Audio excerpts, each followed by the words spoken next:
Buenas tardes, doctor Eduardo Peña, presidente del directorio de Banecuador. Muchas gracias por conversar con nosotros. Y la primera consulta, para ponernos en contexto, ¿qué es lo que hace Banecuador para que nuestra audiencia y nosotros podamos tener claro? Bueno, buenas tardes, gracias por la entrevista. A ver, Banecuador es un banco de desarrollo que se dedica a dar créditos a grupos vulnerables y a personas que no tienen necesariamente una historia crediticia antigua o un score crediticio que sea de 900 puntos. Nosotros trabajamos con gente que tiene 600 puntos de score crediticio, esos son nuestros sujetos de crédito, y tenemos productos muy singulares. Mira, el presidente Daniel Noboa tiene esta fijación con ayudar a las mujeres para que no vayan al chulco a prestar dinero para sus emprendimientos. Y nos pidió que desarrolláramos este crédito que se llama Emprende Violeta, que es un crédito que va entre 3 y hasta $5.000 y para lo que necesitas únicamente es tu cédula de identidad de ser ecuatoriana. No requiere garante, no requiere que tu marido te avale, ni tu marido, ni tu conviviente, ni ningún equivalente funcional. Es decir, la mujer puede ir sola a pedir el crédito y si tiene un buró adecuado, pues nosotros le acreditamos el dinero. ¿Qué han hecho las mujeres con estos créditos? Bueno, desde manicuristas, tinte de cabello, ampliación de restaurante, contratación de nuevas operarias para máquinas, nuevas máquinas de coser, variedades, pues mucha variedad de actividades a las que hay muchas mujeres emprendedoras que se dedican y estas mujeres son muy buenas pagadoras. Es decir, nuestra tasa de morosidad en los primeros 40 millones que hemos colocado en crédito de Emprende Violeta anda por el 4,5%. Eduardo, en la Banecuador hoy en día, ¿qué tanto de su cartera está vinculado con el mundo agrícola y qué tanto por fuera del mundo agrícola? Ok, a ver, ahí el otro, y me das pie para llevar al otro producto que estamos promocionando hoy, que se llama un crédito 7x7, que inicialmente fue pensado para agricultura y ganadería. Cuando le retiramos el subsidio al diésel, el gobierno decidió retirar el subsidio allá por octubre del año pasado. El presidente Noboa diseñó un plan de estímulos para que aquellos dolientes del subsidio, el retiro del subsidio, puedan absorberlo de mejor manera.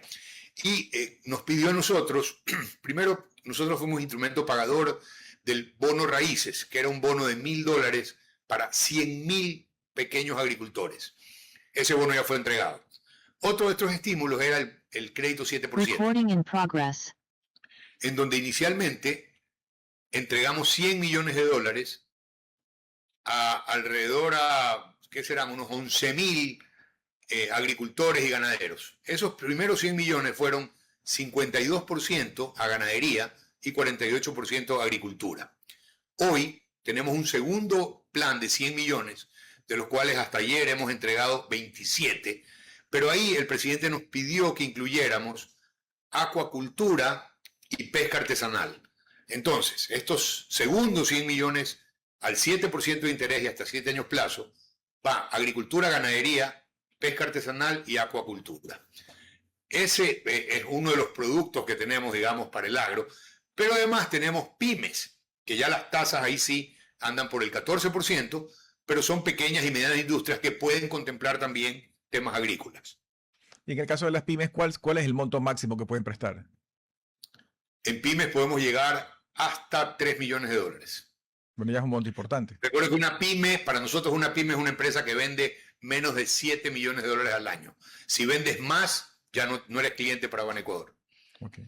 Y ahora que pareciera que vamos a tener el fenómeno del Niño y que cada año conversamos que puede ser que vaya a haber el fenómeno del Niño, después no hay, después sí hay, pero pareciera que este año sí va a haber. ¿Banecuador tiene algún tipo de programa en relación a esa contingencia? Sí, a ver, nosotros tenemos hoy $250 millones disponibles para poder reprogramar a aquellos clientes de Banecuador que no puedan honrar sus créditos. te voy a comentar, por ejemplo, que el año pasado que tuvimos inundaciones, sobre todo en las provincias de Guayas, Los Ríos y Manabí, muchos clientes nuestros de arroz y de maíz, que son ciclo corto, perdieron sus cosechas. Entonces tuvimos que llamarles y decir, ¿sabes qué? Vamos a reprogramación del crédito porque obviamente no podían pagar. Esa es la ventaja que tiene Banecuador, que nosotros sí podemos dar unos periodos de gracia mucho más extensos y reprogramar las deudas para que aquellos afectados, en el caso del año pasado por las inundaciones, o futuros afectados por el Niño, puedan reestructurar sus deudas de manera que en las siguientes cosechas ahí sí puedan honrarlas. Y en el caso tú mencionabas a las pymes, si alguien quiere préstamos no para capital de trabajo, sino por ejemplo para crear para invertir en nuevas maquinarias, ¿para eso hay créditos especiales o entraría dentro de todo, digamos, el global de pymes? No, entra en el global de pymes, pero por ejemplo, si tienes buses de transporte público, que ahí tenemos un programa de chatarrización junto con el Ministerio de Infraestructura y Transporte. Ya hemos colocado un poco más de $1 millón y les explico en qué consiste. Si tú tienes una unidad que tiene 25 o 30 años, que son estas unidades viejas, con motores a diésel, esos que dejan esa nube negra de humo, ¿ya? Tú decides chatarrizarlo, lo llevas al Ministerio de Infraestructura y Transporte y ellos te dan un bono que va entre 5 y hasta $20.000. Asumamos que te dan 20.000. Si tú eres transportista y dices, bueno, yo ya me quiero jubilar, te vas con los $20.000 a la hamaca.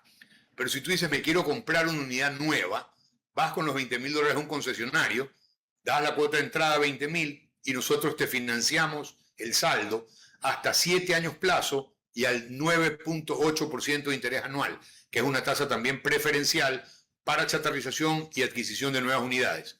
Las nuevas unidades tienen grandes ventajas, no contaminan tanto, son mucho más eficientes y consumen mucho menos.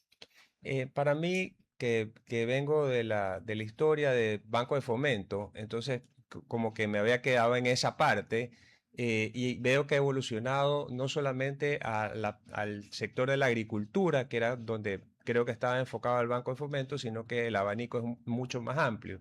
Entonces, Sí. por lo que conversas, no sé primero si hay más productos interesantes que podamos conocer a través de esta conversación y después cómo podemos acceder para estos créditos, porque también siento que tenemos que de alguna manera conectarnos con Banecuador. Sí. A ver, hay una cartera de 28 productos diferentes, ¿no? Entonces, los que están, a ver, ¿cuáles son los que en este momento, como dicen, le roncan los motores? Al 7x7 nos ha ido muy bien, estamos colocando muy rápidamente. Tenemos pymes, que siempre nos ha ido bien, o sea, pymes, y quizás un poco la diferencia con el Banco de Fomento, es la gestión de cobro de hoy, porque la gente como que tenía la percepción de que tú al Banco de Fomento le prestabas plata, pero no era un préstamo, era un bono, y luego no tenías que pagarlo. Acá hemos tomado las medidas para que los créditos otorgados sean reprogramados y o cancelados, o reestructurados en el mejor de los casos. Si bien nosotros tenemos capacidad coactiva, para esta administración llegar al tema coactivo es lo último que queremos hacer. Antes de eso, lo que hacemos es acercarnos a nuestros clientes y ofrecerles diferentes formas de arreglo, de manera que mejoremos la cartera en mora. Mira, Juan Carlos, la cartera en mora cuando nosotros llegamos hace un poco más de un año, andaba por el 23.8%. El mes de julio cerramos en 14.7%. Es decir, nos hemos traído 10 puntos abajo la cartera en mora. Y va a seguir bajando. Y parte de eso se ha reflejado en los resultados de Banecuador. Es decir, cuando tú empiezas a cobrar adecuadamente, mejoran tus números. Cuando tú les pones métricas a los oficiales de crédito para que no solamente coloquen, sino que coloquen bien y luego estén vinculados con la recuperación de esos créditos y los valoras por todo eso, el resultado es que nosotros cerramos el 2025 con una utilidad de más o menos $23 millones. En el primer semestre de este año llevamos 21.7 millones en azul de utilidad y la estimación para el cierre de año anda por los $52 millones. Es decir, sí se puede hacer una gestión eficiente en banca pública cuando tienes un equipo que funciona adecuadamente. Eduardo, conociendo que tú eres una persona muy interesada en los temas tecnológicos y digitales, desde que llegaste al banco, ¿qué cosas has hecho para modernizar no solo la gestión, sino en general la colocación de créditos para meter más tecnología en la banca? Chévere, gracias por la pregunta. Te cuento que sí, mira, una de las cosas primeras que hicimos cuando llegamos fue firmar a través de CNT Google Cloud. Es decir, mucha de nuestra operación está yéndose a la nube. Estamos en un plan de salir de los papeles, se llama cero papel, de manera que podamos transitar inicialmente a la nube y luego tener un core bancario en la nube. El proyecto del core bancario, nosotros usamos el core actual de Banecuador, es un COBIS, que es bastante antiguo, pero que soporta todavía la operación del banco. Sin embargo, pensamos que en el futuro un core bancario en nube, que es lo que vamos a trabajar hoy, y hemos conversado justamente con Google para que el estudio de cuál es el core que necesitamos, o sea, de las diferentes opciones que hay en el mercado, el que nos va a llegar, el que nos va a ayudar en esa selección es Google.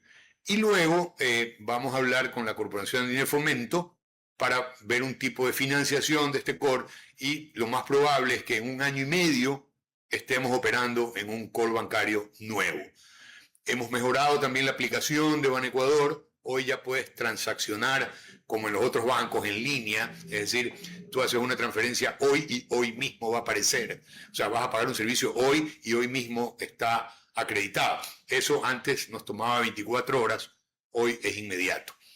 Y así hemos ido, digamos, trabajando con nuevos sistemas. El sistema de scoring que usamos en el banco es un sistema que está basado en inteligencia artificial, y eso nos permite tener un conocimiento mucho más claro de quién es la persona, el sujeto de crédito. Tenemos un perfil mucho más profundo de las personas que nos van a solicitar créditos.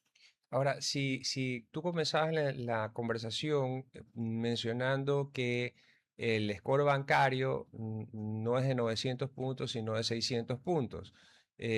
Obviamente también has de tener clientes de 900 puntos, pero ese riesgo de trabajar con clientes que no tienen un score bancario óptimo, no es muy importante o sacrifica de alguna manera la gestión del banco. No, sí, tienes mucho más exposición, pero ahí lo que haces es mejorar las garantías que les pides. Es decir, vamos a dejar aquí afuera, por ejemplo, a Violeta, que es chiquito y ahí no hay garantías. Pero si tú traes una operación, tú me dices, mira, tengo un proyecto de sembrar pitahaya, qué sé yo, 10 hectáreas. Entonces, pero yo te voy a prestar el dinero, pero te voy a exigir garantías porque ese es un crédito que ya va a requerir 100, 150, 200 mil dólares. Y ahí sí, si no tienes un score tan elevado, tienes que compensarlo con unas garantías que suplan un poco ese déficit que tienes en el score. Eduardo, De alguna manera tenemos que asegurarnos de que esta operación no va a ser un fraude, que también en el pasado había. Por ahí teníamos algunos activos de unos sinvergüenzas que sobornaron a los evaluadores para colateralizar deudas grandes con activos de dudoso valor, digamos, cuyo valor no era el que estaba, por el que lo habíamos tomado, digamos, como garantía. Eduardo, nos has contado algunos de los avances que has hecho desde que has llegado, pero digamos, si tú tienes tu lista de cosas pendientes y de las cosas que quisieras lograr en los próximos años o en los próximos meses y años, ¿cuáles son las todavía pendientes? Chévere, gracias por la pregunta. A ver, el core bancario es tope 1A. Nosotros vamos a trabajar intensamente en core bancario. Paralelamente, porque paralelamente es una palabra que a los burócratas no les gusta mucho, pero vamos a hacerlo paralelamente.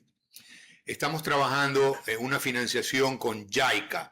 JICA es la agencia de crédito de Japón. Eso nos va a permitir el próximo año obtener un financiamiento de 100 millones de dólares para pymes, pero con unas características muy singulares. Estos 100 millones de dólares nos lo van a prestar a 15 años plazo, a una tasa en dólares de alrededor del 3% anual y con 5 años de gracia. Nosotros con ese dinero nos damos la vuelta y podemos financiar pymes, que es nuestro compromiso con los japoneses. Pymes en agricultura sobre todo, por ejemplo, cacao orgánico con buenas prácticas ambientales, café orgánico con buenas prácticas ambientales. ¿Qué significa la buena práctica ambiental en la agricultura? Que tú conserves la vegetación nativa y simultáneamente siembres por ejemplo, café. Ah, que eso es mucho más complicado el momento de recogerlo. Sí, pero desde el punto de vista ecológico es mucho más importante resguardar estas vegetaciones, estas plantas ancestrales y simultáneamente poder sembrar o cacao o café para conservar, digamos, no arrasar con lo que ya había ahí.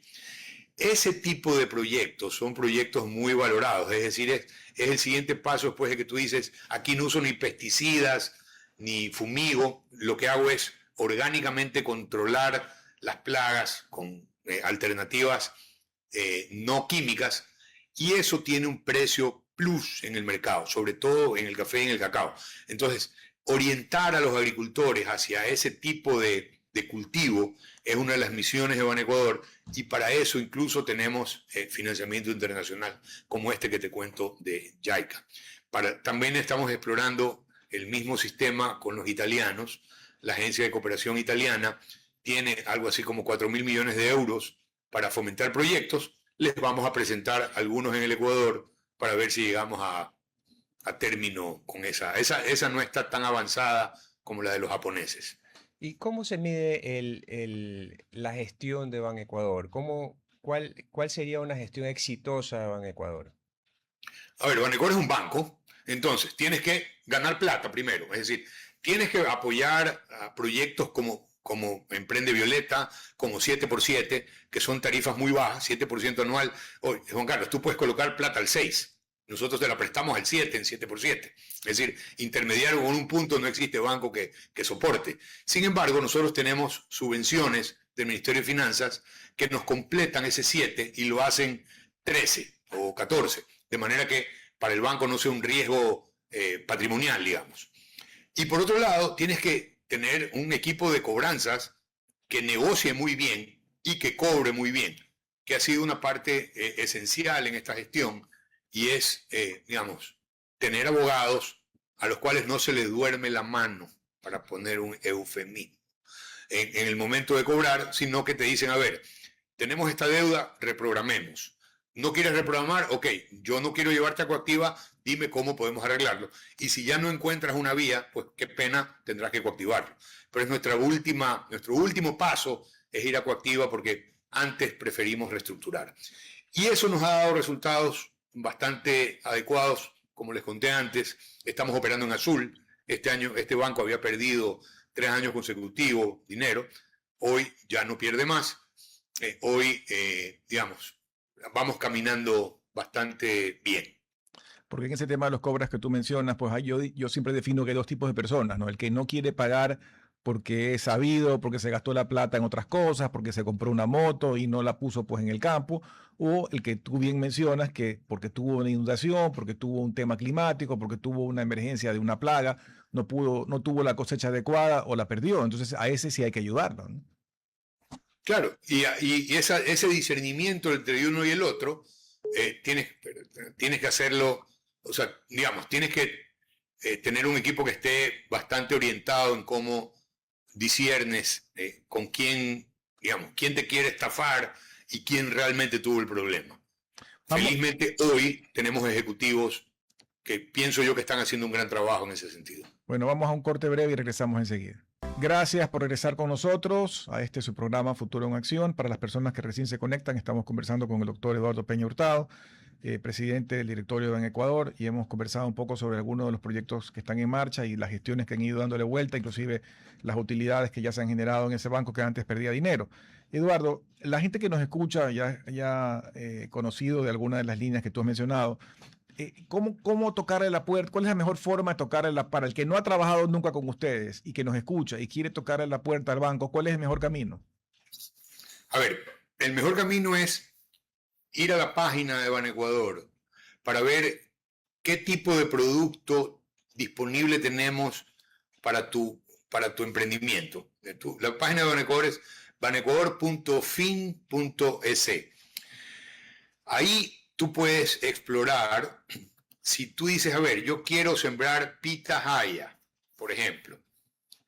Hoy los jóvenes emprendedores pueden usar incluso inteligencia artificial para chequear cómo presentar un proyecto. Y la inteligencia artificial te ayuda en el armado. De hecho, te ayuda en cómo vas a necesitar los desembolsos del préstamo para poder armar eficientemente tu proyecto. Entonces, Giovanni, acuérdate que nosotros, bueno, finalmente somos un poco mayores y la inteligencia artificial nos cogió ya grandes. Exacto. Jóvenes usan muchísimo estas herramientas y cuando tú ves los proyectos que llegan a Banecuador, cuando son armados por jóvenes que ya tienen universidad o están terminando la universidad, normalmente tienen unas estructuras bastante bien armadas. Entonces, dependiendo de qué quieres sembrar, si es sembrío, tenemos, no les conté, pero tenemos proyectos de taxis, por ejemplo. Estamos financiando taxis híbridos japoneses para el caso de la ciudad capital, en donde vamos a... son 40 taxis inicialmente que queremos entregárselos a choferes para que el vehículo híbrido, que es menos contaminante y más eficiente, empiece a ser una opción interesante para los taxistas. En Quito lo vamos a hacer con estos híbridos japoneses, en Guayaquil los vamos a hacer con carros eléctricos. Estamos en conversaciones con un mall para igual financiar entre 30 a 40 taxis, de manera que estos proyectos pilotos, si caminan bien, porque los costos de mantenimiento, tanto de los híbridos como de los eléctricos, es mucho menor y son mucho más ecológicos y menos contaminantes, si camina podemos replicarlo y financiar cantidades más importantes. O sea, estos proyectos en los próximos 2 meses yo espero que ya estén caminando.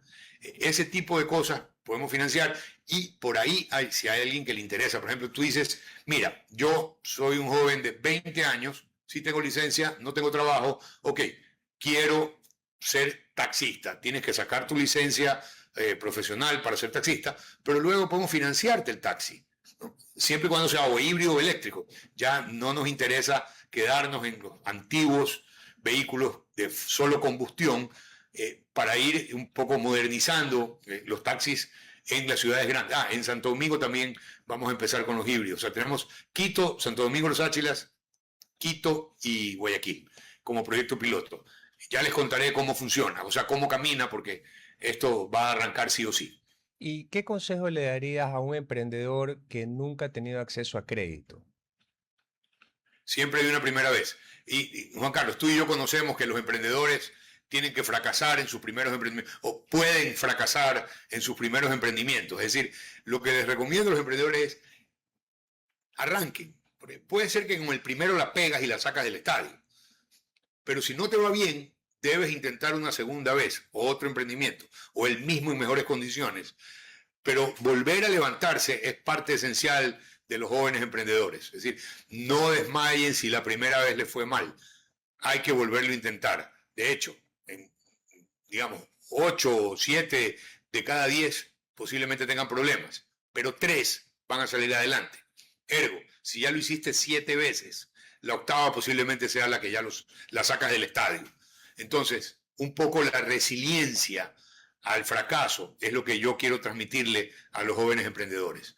No desmayen, o sea, hay luz al final del túnel. Mira, las métricas del gobierno, Juan Carlos, si me permites ya para hacer un poco ¿por qué le tengo fe yo a que los emprendimientos de los jóvenes van a caminar? Porque el país está caminando mucho mejor.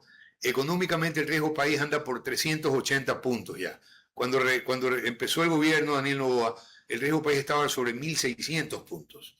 Es decir, ha bajado más de 1.300 puntos en 2 años y seguirá bajando. ¿Pero por qué? Porque el programa económico del presidente Noboa es un programa muy bien estructurado, que no solo se refleja en la bajada del riesgo país. Tenemos las tasas de pobreza y pobreza extrema más bajas de los últimos 20 años. Es decir, ni siquiera 10 años de revolución ciudadana pudieron llevar las tasas de pobreza y pobreza extrema a los niveles que están hoy. Y siguen bajando y van a seguir bajando. En el primer semestre de este año se crearon algo así como 319.000 nuevos empleos. Las inversiones en el país han crecido, la inversión extranjera. Dirán, no, es que fue que reinvirtieron las utilidades. Sí, pero es que antes no lo hacían. Entonces, hoy ha crecido más de 80% la inversión extranjera directa y va a seguir creciendo. Tú ves exportaciones como minería, que antes eran muy marginales, hoy son de las más grandes que hay y va a seguir creciendo. Es decir, el país tiene un futuro promisorio y si el gobierno hace las cosas bien, como está haciéndolo en el campo económico principalmente, va a seguir creciendo.